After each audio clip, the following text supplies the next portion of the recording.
Ration కార్డుల పేర్ల మీద రేషన్ కార్డులు పంపిణీ చేస్తున్నాం అని అంటున్నారు. గవర్నమెంట్ ఆఫీసర్లు ఇచ్చే రేషన్ కార్డులు దళారులు మధ్యవర్తులు కూర్చొని పైసలు తీసుకొని ఇస్తున్నారు.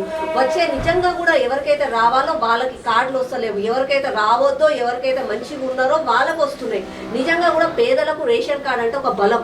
రేషన్ కార్డు ఉంటేనే మాకు ఒక ఐడెంటిటీ వచ్చింది, మాకు రేపటి కాడికి అన్ని పథకాలు మాకు వస్తాయి అన్నది ఒక భరోసా.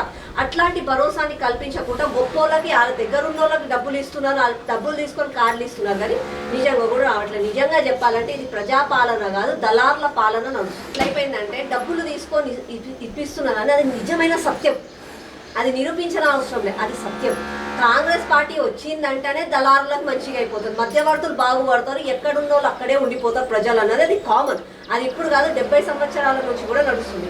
ఇది సత్యం నిరూపించడానికి మేము కూడా రెడీగా ఉన్నాం. ప్రజలు కూడా వీళ్ళు మాకు నిజంగా కూడా కార్డులు ఇయ్యరు, వీళ్ళ మొహాన ఒక 1000-1500 ఓటర్ కార్డులన్నీ వస్తాయి కదా అని చెప్పి ఆశతోటి ప్రజలు కూడా ఉన్నారు.